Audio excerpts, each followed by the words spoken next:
honestly, guys notice it more when you're out winning games, right? If Cleveland starts off in a bad start, they're not doing well, and all of a sudden Shedeur or Dillon Gabriel are doing well in 7-on-7, they're throwing dimes, and practice drills, the number one defense can't stop them. People take notice of that, and the more that the players see it, they're gonna then the comments start happening over the lunch table. They start happening throughout the building, and that's when the pressure really will get severe. The Cleveland Browns were focused on resolving their quarterback situation until Jason Kelce made pointed comments that triggered a strong reaction from ownership. The response inside the organization was immediate and intense. What exactly did Kelce say that has the dog pound on edge and the front office under pressure? We've seen that miserable game by the Cleveland Browns. So they throw Joe Flacco in there, and I like Joe Flacco. He did good, but they gave him the resource of all the first-team guys. Then they throw Dillon Gabriel in there with first teams and second teams. So Dillon always is getting protected. The same thing again, they gave this scrub max protection on every play. Yeah, he completed some passes, but let's talk about his mistakes. He's still inconsistent with his throws, but he at least had max protection. The Cleveland Browns continue to be defined by inconsistency and avoidable setbacks. Even as fans hoped the organization had turned a corner, Jason Kelce, fresh off retirement, offered a direct critique that reignited doubts about the team's direction. His remarks implied the franchise's structure and decision-making remain unstable and recent progress may not hold. The takeaway for leadership is straightforward. Identify core issues, align on a coherent plan, and execute with discipline. For supporters, it's another sign that the problems run deeper than a single season. They throw Shedeur Sanders in there with the lowest cab drivers you couldn't even get on 5th Street. And I'm pissed off, bro, because the play calling was abysmal. Look, even if you don't like Shedeur, Shedeur didn't even get a chance to be trash. Even if you think Shedeur is garbage, he didn't even get a chance to be garbage. That's how awful the offensive line was. Kevin Stefanski still doesn't want to give Shedeur second strings and first strings reps. Why is that? Browns ownership's response shifted from measured to urgent. The pattern is familiar in Cleveland. The team once treated Johnny Manziel as a franchise solution, retained Hugh Jackson for a second year despite results, and invested heavily in Deshaun Watson through a costly trade and contract. These decisions reflect aggressive but poorly aligned planning. The outcome has been continued instability instead of sustained progress.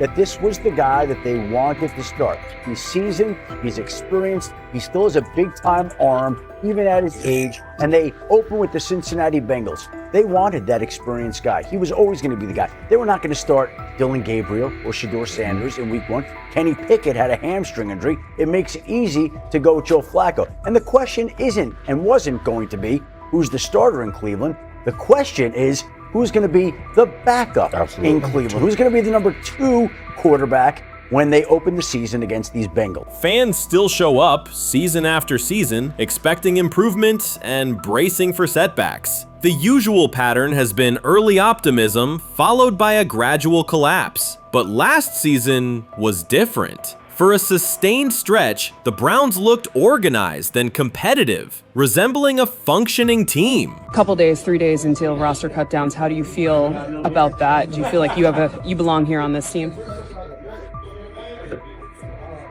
Obviously, I think overall as a player, I feel like I put in the work. I feel like everything I do, I try to do it to my best, and that's all I ask for. So I feel like everybody feels like, they should be on the team, and if you ask anybody on the team, would they feel like they belong, in their own eyes. So I feel like I do, but I'm my own player, I think about myself in a high regard. The front office entered the offseason confident. Kevin Stefanski was being praised, and the Dog Pound believed the team had made real progress. Then Jason Kelce delivered a pointed assessment that cut through the optimism. Fresh into retirement, the former Eagles All-Pro and Super Bowl champion said Cleveland still looks like a team patching over issues rather than building a durable contender. Kelce's view was direct. The Browns' structure is fragile, and the roster is too dependent on perfect health at quarterback. He argued the team is one injury away from losing continuity and sliding backward. Because Kelce has operated inside a stable, championship-level organization, his comments carried weight with players, media, and fans. The reaction was immediate. People took his critique seriously, not as outside noise, but as an informed evaluation of how a successful team should be built. Ownership also felt the impact. Jimmy Haslam's response shifted to urgency, a sign that leadership recognizes the stakes. The criticism arrives in the context of prior high-risk decisions, especially the fully guaranteed $230 million commitment tied to Deshaun Watson. Watson has missed time and shown inconsistency when available, and the contract has constrained flexibility. Kelce's remarks highlight why depth, alignment between the front office and coaching staff, and a clear contingency plan at quarterback are non-negotiable. The takeaway is straightforward. Cleveland must convert last season's progress into a stable framework, protect the quarterback, deepen critical positions, and establish a plan that survives injuries and short-term setbacks. Without that, the games that fueled optimism will remain temporary. If you're a betting man, who do you think starts for the Browns at quarterback? Okay, this is the situation. Kenny Pickett, they actually traded for him. Joe Flacco, no one's bringing Joe Flacco in the building thinking Joe Flacco's going to be the starter. If Joe Flacco is your starter, You got a problem. you have a huge problem. And if they were saying Shedeur was the starter as the 5th rounder, you got a real problem too, because he passed over all these guys in these reps in the offseason in shorts, in bikini shorts, Speedos and stuff. Like, no. That kind of stuff. So I'm not that surprised. When you put down a 3rd round pick on a quarterback, you do believe he has a certain skill set. Jason Kelce stated the obvious. Cleveland committed to a quarterback who hasn't played at an elite level in years, and Joe Flacco's playoff run didn't change the long-term outlook. Ownership appeared more upset that the criticism was public than by the substance of the critique. Many fans agreed. They've seen this pattern before. Rosters age, injuries are inevitable, and when a single contract dominates the cap, one setback at quarterback can undermine the entire season. Kelce's broader point was about structure. The Browns prioritized the high-cost, uncertain starter over depth and contingency. The late-season surge masked issues that remain: limited cap flexibility, thin depth at key positions, and an offense that lacks a credible plan B. Fans recognize how quickly a strong defense can decline with injuries, and how an offense without redundancy stalls. The AFC North raises the stakes. Baltimore with Lamar Jackson sustains a top standard. Cincinnati with Joe Burrow returns to contention when healthy. Pittsburgh rarely slips below .500 under Mike Tomlin and wins with defense and consistency. In that environment, Cleveland can't rely on perfect health or peak form from one player. The path forward is clear. Diversify cap allocation, reinforce the offensive line and receiver depth, carry a legitimate backup plan at quarterback, and install a scheme that functions regardless of who is under center. Given what we saw yesterday with Shedeur Sanders, somebody on the Cleveland Browns is 100% getting fired, probably by the end of this year. The person who's probably going to end up getting fired is Kevin Stefanski, because I know that he didn't want Shedeur Sanders on the team. It was Andrew Berry who made that pick. You can't really go against your GM. Bad things happen in this situation. But Shedeur Sanders is not without fault for what we saw yesterday. This is the play that we saw yesterday that has the internet just exploding, where Shedeur Sanders took like a 24-yard sack. Half of the internet is saying that this is all Kevin Stefanski's fault. Cleveland showed progress last season, but the underlying concerns remain. Jason Kelce highlighted them directly. The Browns' long-term plan is fragile, cap-constrained, and overly dependent on perfect health at quarterback. His comments focused attention on structural issues, roster depth, continuity in coaching, and a sustainable offensive approach, rather than a single hot streak. That criticism resonated because it reflected what many around the league already see. Ownership's reaction underscored the sensitivity. Jimmy Haslam has presided over frequent coaching and quarterback changes, and external scrutiny carries weight when it comes from a respected veteran with championship experience. Kelce's remarks reinforce that last year's Joe Flacco stretch was a short-term solution, not a foundation. The team still needs a durable plan that can withstand injuries and inconsistency. The practical takeaway is clear: stabilize the system, diversify cap snap usage and build depth at key positions so the offense functions regardless of who is under center. That includes a coherent development pathway for younger talent such as Shedeur Sanders, with defined practice reps, protection, and scheme alignment. Kelce didn't say anything outrageous. He articulated the gap between a brief surge and a credible long-term contender. I have the faith of a mustard seed. Right, because this is the greatest resurrection since Jesus the Christ. Right, like at some point, Joe Flacco was thinking about getting into TV. Yeah. Right, Joe Flacco didn't have a job, and then now you not only come back and start for the Cleveland Browns late in the 2023 season, but they came back around to you. You're now the day one starter for a franchise that just 2 years ago was in the playoffs. What it is that they're doing is they're treating Shedeur Sanders like a 5th round pick. Right. We're not covering every 5th round pick in the NFL hoping that he gets an opportunity to be the starter on day one. We felt like, oh my goodness, they got a diamond in the rough. Shedeur Sanders fell to the 5th round. They felt like they evaluated him there, and that's where they picked him. And they're playing the guy that they picked in the 3rd round over him because they evaluate him at a higher level than what they do Shedeur Sanders. And I get it. The Cleveland Browns are once again creating problems of their own. Their latest misstep centers on Shedeur Sanders. Ryan Clark and Dan Orlovsky have both noted that Cleveland is repeating the same mistakes. The team spent valuable draft capital and is now undermining that investment. This reflects a persistent issue in the organization's decision-making. It's not just a football decision, it's a pattern of self-inflicted setbacks. Habits and some of the traits that we saw show up in college were very prevalent this past weekend against the Rams. Holding onto the football, catching the snap and not reading the defense, kind of evaluating what the defensive line is doing, and then trying to see if you can go make a play, and that's the concern. Okay, it's 1st and 10. They want a play-action double move at the bottom of the screen. The route doesn't win, and then the protection breaks down a little bit. You're taught as a young quarterback, protection breaks down, find the closest check down. It's right there, it's 1st and 10. He gets to like the 4th part of the... The Cleveland Browns have long carried a reputation for instability. Even when it appears they are turning a corner, the organization finds a way to create new problems. Momentum gives way to questionable decisions and progress stalls. The latest situation centers on Shedeur Sanders. It highlights recurring issues in leadership, planning, and execution. Instead of establishing a clear path forward, Cleveland risks undermining its own investment. There's a lot of players who feel like they should have been picked at a certain spot, should have been viewed in a certain way. But when you get on these teams, it's about developing the team, not doing what's individually best for a certain player. And that's what Kevin Stefanski has to do. And I get it. We want to say all the reasons why what's happening to him isn't right. But maybe we aren't right on the way that not only the entire NFL viewed him, but now the Cleveland Browns view him as well. Shedeur Sanders was not brought in to be a placeholder or a scapegoat. He is expected to be the long-term solution, a high-upside quarterback with the tools, poise, and Sanders' pedigree to elevate the roster. The focus should be on developing him and positioning him to lead the team forward. They sabotaged it. They rigged it against him today, putting him in with 3rd and 4th stringers, 5th stringers.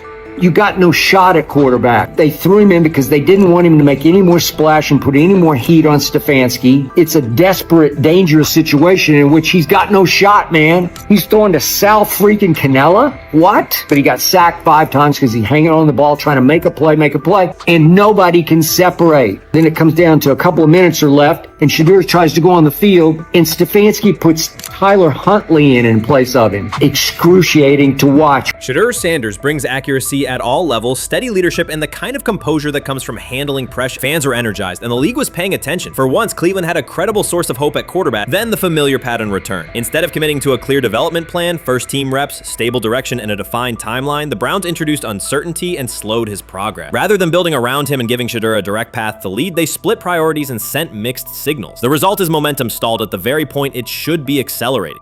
I also can't blame anybody who says, I don't necessarily trust this coaching staff to develop a quarterback or to evaluate the quarterback position. They've made some really oddball decisions at this position over the last several years, and I don't blame anybody for questioning Do these guys actually know what they're doing? I don't think that's unfair at all. The thing I would say is that they're desperate.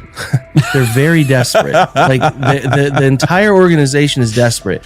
And if you really think they're going back to the coaches' offices and all getting around the table after session. This wasn't about scheme or play design. It was a pattern of mismanaging a young quarterback. From the start, the signs were clear. Shedeur Sanders arrived at camp without priority first-team reps or the confidence-building snaps a rookie need. Instead of a defined development plan, he was asked to compete from behind, treated like a depth option rather than a long-term starter. The message was, earn it later rather than build it now. When game action came, he was put on the field with limited preparation. Protection was inconsistent, and the play calling did little to ease his transition, more a stress test than a structured debut. The approach emphasized survival over progression, creating conditions where mistakes were likely and growth was harder to achieve. Analysts Ryan Clark and Dan Orlovsky highlighted the same points. The issues reflected organizational choices, not a shortfall in Sanders' ability. This was not a rookie collapsing under pressure. It was a franchise failing to provide the support, reps, and clarity required for a first-year quarterback to succeed. Shedeur moves slowly, kind of trying to see what's going on, and then that creates that sack fumble. So a lot of the stuff that we just saw in college is a big deal. This ball gets snapped at the 48-yard line. Defense has won the rep. Play is dead. Throw the ball away. It's first down. But instead we run and it's a 2.5, 3-yard loss. So instead of being 2nd and 10, we're 2nd and 13, we're dead. Again, here's the opportunity to throw the juke route. Hold, scramble. So some of those things that I was and others were concerned about on the college tape showed itself again. This is not the end of the world, though. This is part of his development. Cleveland managed to take a highly promising rookie and within weeks put him in a position where he looked unprepared. Ryan Clark called out the core issue. A first-year quarterback cannot succeed without protection, clear situations, and a controlled environment. Dan Orlovsky added that when a young quarterback isn't given structure, support, or coherent schemes, you're not evaluating ability, you're manufacturing failure. That's what happened to Shedeur Sanders. Browns fans weren't just disappointed with the results, they were alarmed by the process. This is a fan base familiar with quarterback missteps, yet even they recognize the pattern. A talented prospect subjected to poor planning and inconsistent guidance. After one preseason setback, the conversation shifted toward maybe Shedeur isn't ready instead of examining coaching, play design, and preparation. The reality is clear. The question isn't whether Sanders is ready, it's whether the Browns were prepared to develop and support him. Well, that would be a nice exit strategy because he would come up as doing Shedeur a favor. Like one's got to go, right? One's got to go. See, to clear this thing up. At some point, but I'm sorry, I know they don't care. If they were to trade Shedeur Sanders now after that preseason performance and he would go on to be good. The organization has cycled through quarterbacks for years, and the pattern is unchanged. Blame the player, protect the system, and repeat the same mistakes. Fans are split. Some argue Shedeur Sanders needs time and support, while others treat one rough outing as proof he isn't the answer. That division hides the real problem, the Browns' process. This isn't Shedeur failing, it's the team failing Shedeur. Across the league, successful teams create clear development paths. Kansas City brought Patrick Mahomes along behind a veteran and tailored the offense before handing him the job. Houston committed to CJ Stroud, built around his strengths, and let him grow with consistent direction. Smart teams invest, protect, and show belief. Cleveland did the opposite with Shedeur. Uneven reps, inconsistent protection, and unclear plans. Then question the outcome. That's not development, it's organizational mismanagement. These players have played a tremendous amount of football. Right. And I remember last year when Bo Nix came out of Oregon, we talked about all the easy throws Oregon creates. Right. The level of the skill players that are around him. And then we watched Bo Nix acclimate to the NFL game extremely quickly. I see a lot of those same traits in Dillon Gabriel. He gets the football out of his hands. He takes the throw that's available to him. He plays on time. And part of whether or not you get an opportunity to get on the field is the people that you're competing against. And I don't mean this in any disrespectful way to Shedeur, because I'm not only a fan, it's somebody I want to see succeed. The Browns will likely present this as part of a deliberate development plan, tough standards, resilience building, and testing a rookie under pressure. In practice, it isn't development. It's a damaging approach that undercuts growth. The organization has not shown a consistent model for nurturing young talent, and Ryan Clark and Dan Orlovsky highlighted that publicly. After Shedeur Sanders stumbled in a preseason game, the reaction was immediate. Headlines, polarized fan takes, and sweeping conclusions about his readiness. The front office offered little acknowledgement of the conditions he was placed in. Clark's point was direct. You do not evaluate a rookie by how he looks in a setup designed for failure. You evaluate him when he's properly supported. Orlovsky explained how poor coaching choices, protection, sequencing, and role clarity can quickly erode confidence and stall development. The issue was not Sanders' ability, it was Cleveland's process, which appeared disorganized and unprofessional for an NFL operation. Urban Meyer's roster history underscores the absurdity. Meyer coached Aaron Hernandez, whose off-field crimes are well documented, along with other players entangled in assaults, academic misconduct, and more. Yet Feinbaum singled out Newton, a national champion, Heisman Trophy winner, and NFL MVP, as the worst. This selective condemnation is not new. When Deion Sanders recently suggested implementing an NIL salary cap to restore competitive balance, Feinbaum dismissed the proposal and called Sanders a hypocrite rather than engage with the substance. The pattern repeats. Feinbaum routinely targets Cam Newton, Deion Sanders, Jameis Winston, Lamar Jackson, outspoken black athletes and coaches, while extending grace to figures such as Nick Saban, Kirby Smart, Dabo Swinney, or Tim Tebow under similar circumstances. Newton is no longer content to remain silent while others distort his story. In response, he laid out an accurate chronology, highlighting facts the commentary networks rarely repeat. One long-standing myth is that Newton was expelled from the University of Florida. He was not. Tim Tebow held the starting job unchallenged, and Meyer had no intention of displacing his star. Like thousands of athletes each year, Newton transferred to find a place where he could play. The move was strategic, not disciplinary. He is with 3-2-2-5-3-17 to transfer to and Moorbeck. Meyer was. Critics habitually resurrect the 2008 laptop incident to tarnish Newton's entire career. Newton has acknowledged the mistake, but its relevance is overstated. The incident did not prompt his transfer, nor did it derail his trajectory. After leaving Florida, Newton enrolled at Blinn College, a Texas JUCO powerhouse, and led the Buccaneers to a national championship while posting dominant statistics. That performance earned him the opportunity to transfer to Auburn. At Auburn, Newton produced one of the most extraordinary single seasons in collegiate history. More than 4,000 yards of total offense, 50 combined touchdowns,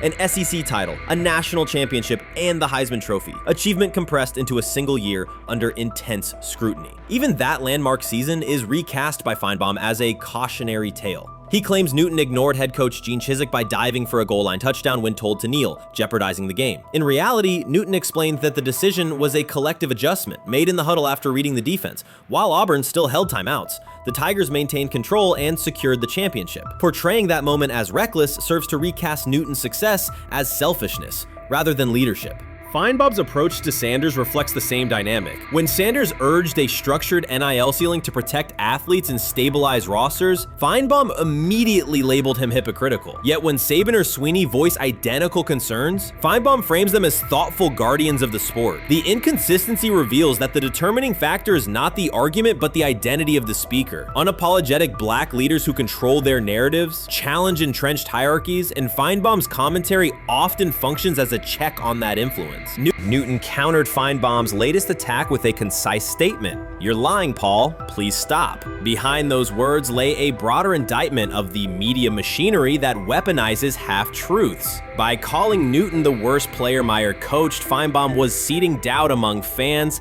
front office evaluators, and future historians. Newton, now an established media presence and entrepreneur, no longer depends on traditional outlets to correct the record. He reminded audiences of 3 essential truths. He departed Florida on his own terms, he led Auburn with support from coaches and teammates, and he captured every major accolade available in college and professional football without conforming to prescribed expectations. An unspoken rule lingers in American sports discourse. Black athletes may excel, but must do so quietly, gratefully, and without highlighting systemic inequities. Newton broke that expectation early by celebrating with unreserved joy, answering questions candidly, and refusing to minimize his personality. For some commentators, that confidence is reinterpreted as arrogance. Feinbaum's repeated attempts to undermine Newton follow a familiar script of policing behavior rather than analyzing performance. Yet legacy rests not in a pundit soundbite, but in tangible achievements and public memory. Newton's resume, Heisman winner, national champion, NFL MVP, speaks for itself. Millions of fans witnessed his impact on Saturdays and Sundays. Countless young quarterbacks saw someone who looked like them redefine the position's possibilities. The same is true for Sanders, whose player-first coaching philosophy and media savvy continue to influence college football's direction. Feinbaum's commentary cannot erase these realities. Newton, Sanders, Winston, Jackson, and others have already secured their places in football history. By publicly confronting misinformation, Newton set a precedent for athletes who now possess the platforms and technology to present their stories unfiltered. The microphone no longer belongs exclusively to legacy broadcasters. Newton holds it now, and he intends to keep it. A decisive shift that reduces the gatekeeper's influence and ensures that accomplishments are judged on merit rather than narrative manipulation. So before your final year at Miami, there's a lot of conversations revolved around Shedeur Sanders. Obviously, I'm assuming you guys have a great relationship. Some of the clips you've seen and stuff like that. What is it like for you to have like this rivalry with Shedeur? I don't have a rivalry with him. That's my boy. So at the end of the day, this whole process, we thought me and him were going to be 1 and 2 the whole time. Whether he's 1, I'm 2. Whether I'm 1, he's 2. And so that's just always been, our mindset. It didn't go that way. I thought he was one of the better quarterbacks in the draft as well, even throughout college. A lot of stuff out there on him ain't really, the truth, just because they spin it different ways. Like they spin stuff about me different ways. But I mean, when he gets his chance, become a starter, I know he's gonna make the most of it. And I'm ready to get back to work with him, after the season, talk some more stuff to him. Cam Ward directly challenged the uneven standards applied to Shedeur Sanders, calling them inconsistent and unfair. By insisting that performance, not politics, guide evaluation, he shifted the discussion from one player to a league-wide problem. Sanders' treatment now serves as a test of how the NFL supports and evaluates emerging quarterbacks. I feel a special relationship, especially me. First getting to know him 5 years ago when I started working with him. But it did surprise me because he's a good quarterback. He doesn't get a lot of credit that he deserves. Especially the plays that he made in Colorado. A lot of quarterbacks and coaches are making those plays. So when he gets this opportunity, I'm pretty sure having soon today, he'll make sure he'll make plays on the field. Cam Ward's public challenge to the treatment of Shedeur Sanders brought the issue into clear view. For months, discussion around Sanders has centered on his profile, major compensation, a prominent Nike deal, and the expectation to stabilize a struggling franchise. Rather than a standard evaluation of a top prospect, he has faced sustained skepticism from analysts, fans, and league voices. Ward's comments underscored that the standards being applied to Sanders diverge from those used with other rookies. By stating it directly, he did more than support another quarterback. He identified a broader problem in how the league responds to young players with significant visibility. The takeaway is direct. Assessments should reflect on-field performance and development, not external narratives. Generational talent. I'm gonna prove him right. I'm gonna prove him right. Don't worry. Oh my God. An article came out today. I'm generational. So I guess it's article versus article. I like that you think that, man. But we all know the truth. What? Trav gonna be first? You generational, I'm legendary. That's cool. We can be legendary. Legendary get their ass. We'll start doing it like 5 minutes. Shedeur Sanders entered the league with more than a playbook. He brought a public brand, a family legacy, and expectations unusual for a first-year quarterback. Before his first regular season throw, he was already positioned at the center of attention. Rather than assess him on that reality and his on-field ability, many voices reduced him to marketing, treating visibility as proof of hype instead of performance. Cam Ward pushed back on that framing. His point was simple: judge Sanders by the same criteria applied to other rookies. With Sanders' resume, production, leadership, and composure, most first-year quarterbacks would be discussed as long-term cornerstones. The evaluation should be consistent, focused on development and results, not perception. This is the process with Shedeur, who I know is a buddy of yours, and how do you think both of you guys will end up doing the league? I think we'll both end up being one of the best quarterbacks in the league. I just think the work that me and him are willing to put in, the relationship we have to constantly compete each and every day, to better our craft, for ourselves. I just think it's gonna end up paying off for us in the long run. Do you guys kid each other about who's going first, and how much does that matter to you? Yeah, we play around, we joke around with it. It really don't mean nothing. The draft pick will never mean anything. At the end of the day, you got to show whether you can prove each and every Sunday. You can't just do it 1 year. disrespect shows up in two patterns. First, Shedeur Sanders is repeatedly framed through his father, Deion Sanders, as if lineage erases his own work. Discussion drifts to pedigree instead of what the film shows. Second, his visibility is treated with suspicion. His audience reach, partnerships, and ability to lift ratings are labeled hype rather than recognized as value. Instead of acknowledging that he drives demand and expands the stage for his team, critics call it an unfair edge. The result is a skewed evaluation. Star power is held against him while on-field production gets pushed aside. The standard should be consistent. Assess the tape and the development, not the last name or the attention it brings. Well, Ward were microfacts. Cam Ward's remarks went beyond defending Shedeur Sanders. They confronted how the league manages star power. The reality is simple. The NFL markets visibility, but resists it when a player doesn't follow the expected script. Rookies are supposed to be quiet, deferential, and grateful for limited leverage. Sanders arrived with leverage, brand reach, major endorsements, and confidence. And that presence was recast as entitlement. Instead of treating those factors as earned advantages, much of the commentary used them to diminish him. Ward called out that contradiction. The same influence the league sells to audiences is criticized when a young player exercises it. His point is a standards problem, not a personality dispute. Evaluate Sanders on his preparation, leadership, and results. Don't penalize him for having a platform or for using the leverage that the modern NFL itself helps create. Now it sounds like the Cleveland Browns are going to all but imprison Shedeur Sanders in the football sense of a very talented rookie quarterback who obviously needs reps, needs an opportunity, and who now, barring some miraculous luck, will not get the opportunity to play in a single real game. I'm sure many around the NFL are celebrating as we speak. They are chuckling about this. Many in the NFL wanted to teach Shedeur and his daddy. Cleveland became the center of the conversation. With Shedeur Sanders attached to a major Nike partnership, the expectation was straightforward. He should be given real game reps. The Browns instead leaned on Joe Flacco as the default choice, treating stability as the safer path while sidelining a quarterback with clear cultural and commercial pull. Each week Sanders didn't see the field, scrutiny grew. Commentary questioned the value of his contract environment and relevance, and fan debate shifted from development to doubt. That wasn't measured evaluation. It was a delay framed as prudence that eroded confidence in the process. Cam Ward reset the terms of the debate. He pointed to an uneven standard. When veterans or other young players secure significant endorsements, it's considered smart business. When Sanders does it at scale, it's recast as ego or hype.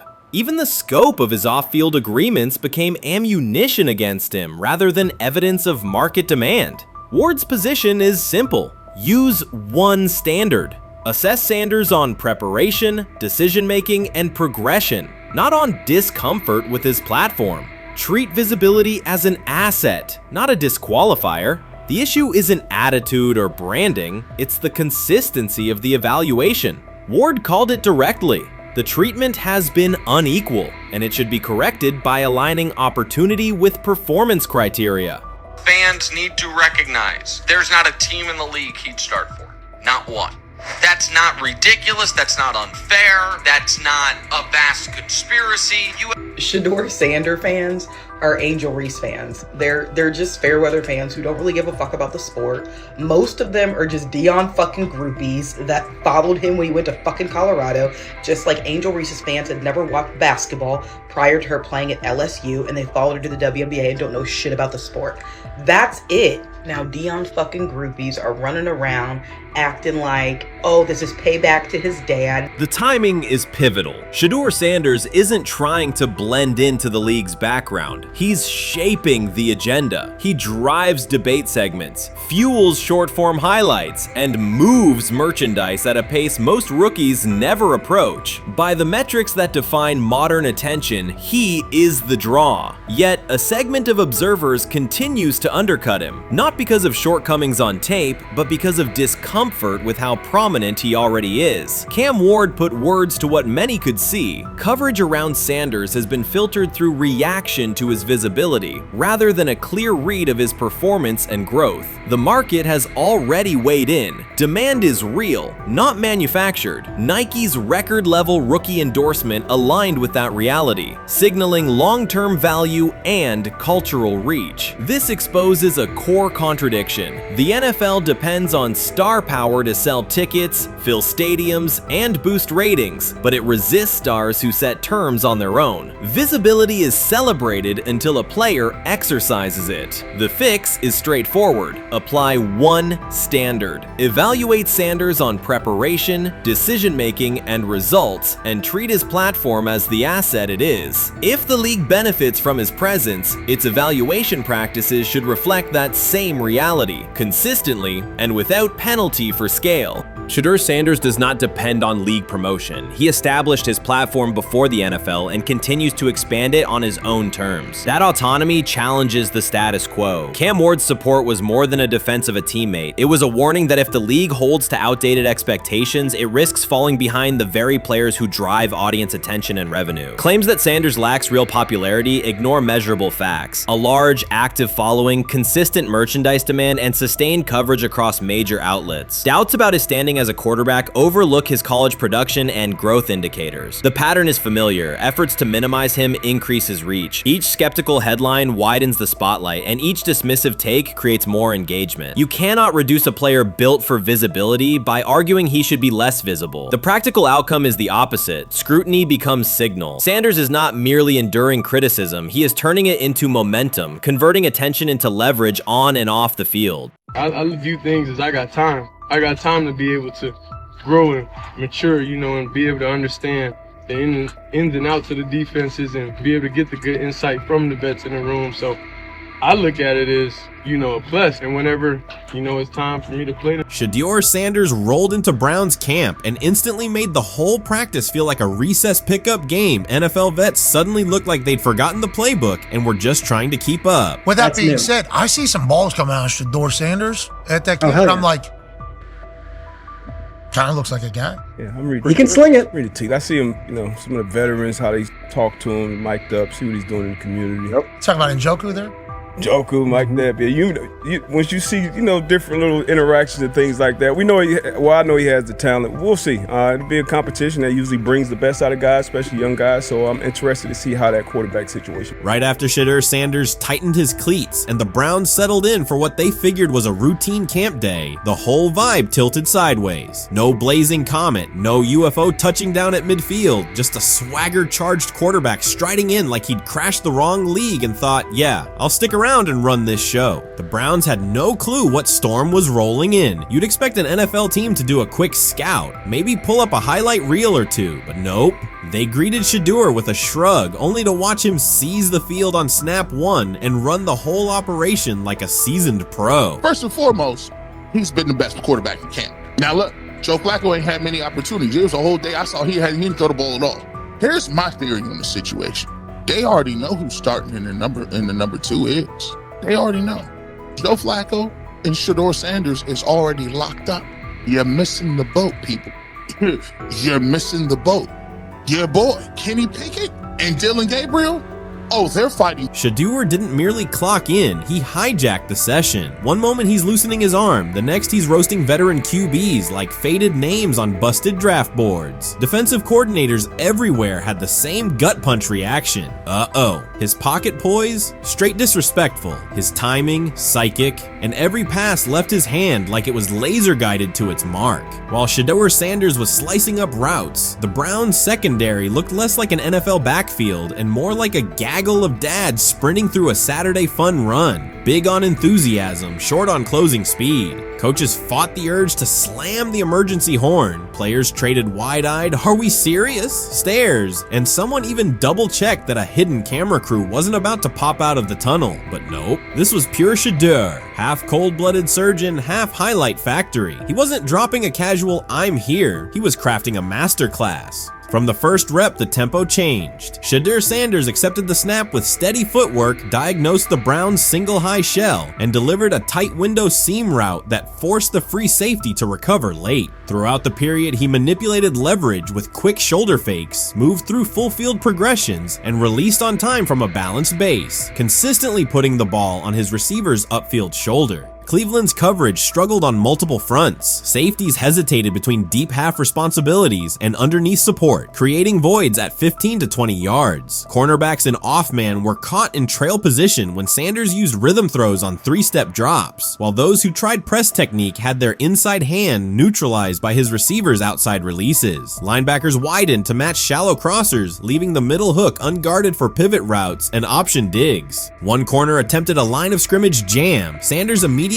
adjusted the route to a back shoulder fade, releasing the ball before the break and rendering the press ineffective. Over the session, he showcased pocket discipline, reclimbing to maintain throwing lanes rather than drifting, and finished with a series of anticipatory throws against cover 2 cloud, fitting vertical outs between the flat and deep half defenders. Sanders' combination of rapid post-snap processing, precise ball placement, and pocket efficiency exposed coverage mismatches at every level and highlighted communication gaps in the Browns secondary. By mid-session, the Browns defensive staff clearly recognized their calls were outmatched. Every adjustment, a roll to cover 6, a simulated pressure, a late rotate to 2 high, was neutralized once Shedeur Sanders confirmed the post-snap picture. Routes that had taken weeks to script were beaten by timing and location. Comeback set at 12 yards broke open before the corner's transition. Slot seam outs dotted the void between the flat and deep half defender, and boundary receivers beat press with quick hand techniques, receiving the ball before the trail man could recover. Sanders' command was methodical. He used cadence to freeze plug blitzes, re-ID'd the mic when linebackers sugared the A-gaps, and maintained a firm base so he could reset and fire without resetting his feet. His receivers benefited from that rhythm. Top of the stem, eyes back, ball delivered on their upfield shoulder, allowing immediate transition to YAC. The Browns front tried a late stunt to compress the pocket. Sanders climbed 2 steps, re-spotted the shallow crosser, and delivered in stride, turning a potential sack into a 20-yard gain. What stood out most was how little ramp-up Sanders needed. From his first series, he processed full field concepts at tempo, cycling through progression reads without hitching. The poise under interior pressure, consistency in ball placement, and ability to manipulate zone defenders left the Browns' coordinated disguise packages ineffective and forced them into static coverage by the end of the period.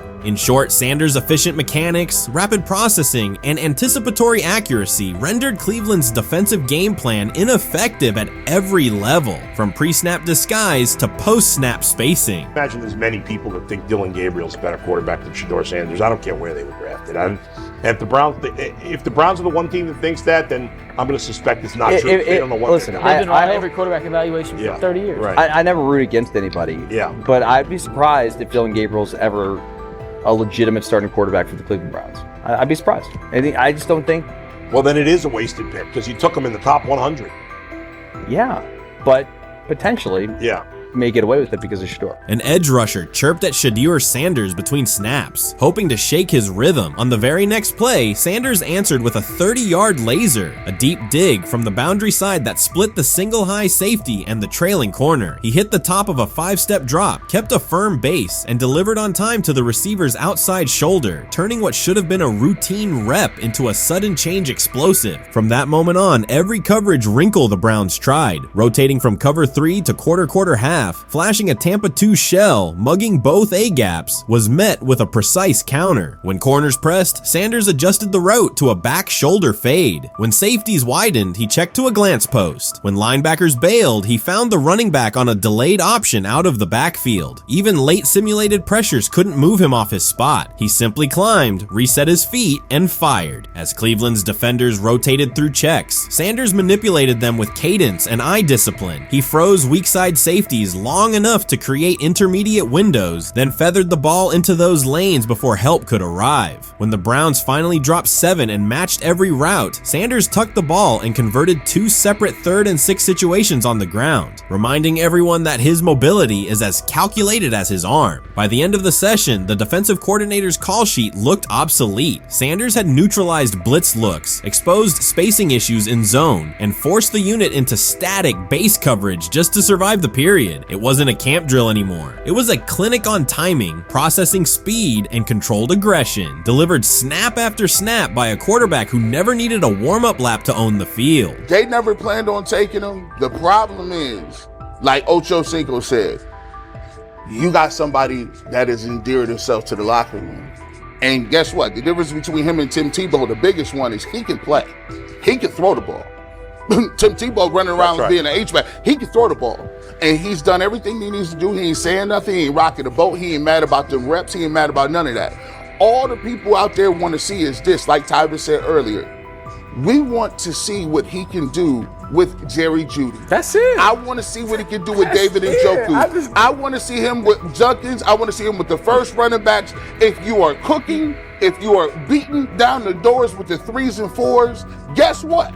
You deserve more. From the first team period on, Cleveland's secondary looked a step slow. A deep third safety hesitated on a post-snap rotation, leaving Shedeur Sanders free to climb the pocket and fire a 22-yard out that arrived before the defender could plant and drive. The supporting cast around him, players fighting for roster spots, not Pro Bowl invites, benefited from his command. Sanders used tempo to control the defensive front, altered protections at the line, and located throwing lanes so quickly that one receiver didn't register the catch until he crossed the goal line. As the Browns tried new personnel groups, coverage busts multiplied. Starters slipped out for hamstring stretches while rookies rotated in, only to find the ball arriving on their blind side before they'd completed a midpoint squeeze. On a later 3rd and long, Cleveland finally closed the interior rush lanes, compressing the pocket with 3 defenders. Sanders pivoted through the traffic, stepped into a narrow escape window, and, without resetting his shoulders, whipped a no-look pass to the boundary curl for a fresh set of downs. The throw turned a potential sack into an explosive play and left the coaching staff scrambling for answers. The people who are fascinated by Shedeur for whatever reason, whether it's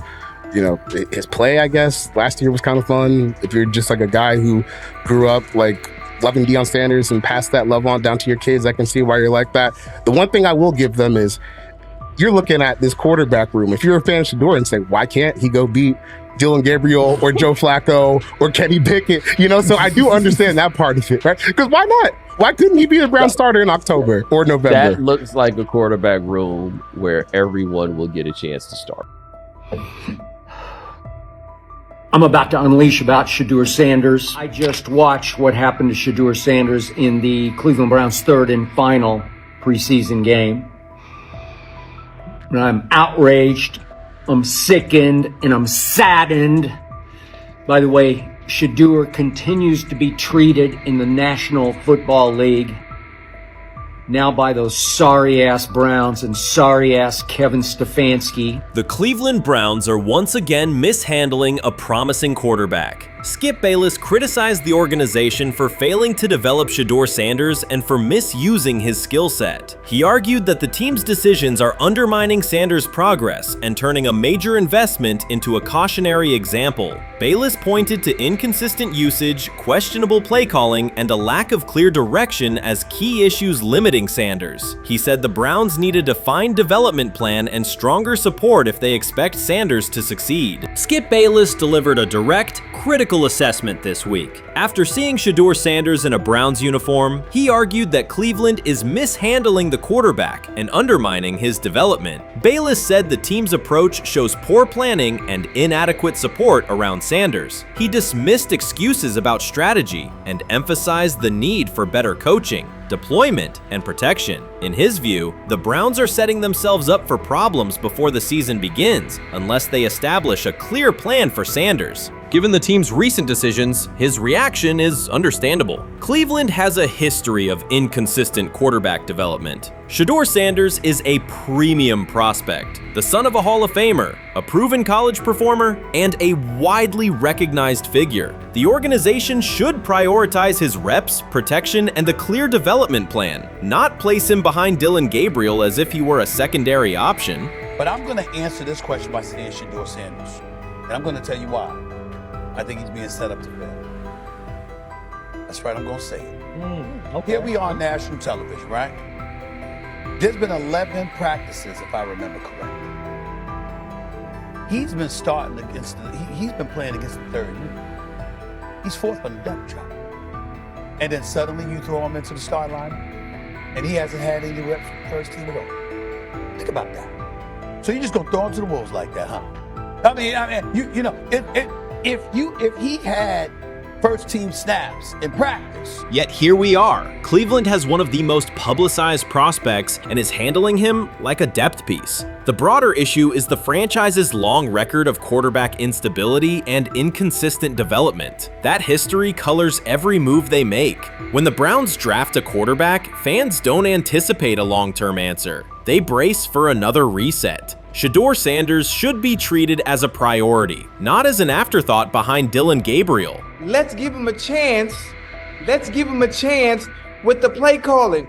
You know you have an offensive line that isn't playing that well. So what do? Why not just play the short game so he can get the ball out of his hands very fast to run a competent goddamn offense? Outside of that, Shedeur has to be better in understanding that the offensive line that you're working with right now is not adequate. Why not allow the players that are competing for a job, in this instance, Shedeur Sanders, to finish off the 2-minute drill? When Browns fans see another quarterback selected, they brace for another setback. The franchise's recent history, from Johnny Manziel's failed stint to the rocky handling of Baker Mayfield, reflects inconsistent development and short-term decision-making. Against that backdrop, Skip Bayless's reaction to Shedeur Sanders on Cleveland's roster was blunt. He argued the team is already mishandling a premium prospect by treating him as a secondary option instead of a centerpiece for the future. Bayless's position is straightforward. Sanders is not just a name, he brings proven college production, leadership traits, and significant visibility that can strengthen both the offense and the organization's broader profile. Burying him on the depth chart behind Dillon Gabriel signals a lack of a clear development plan and wastes early momentum. Instead, Bayless contends, Cleveland should establish a defined pathway.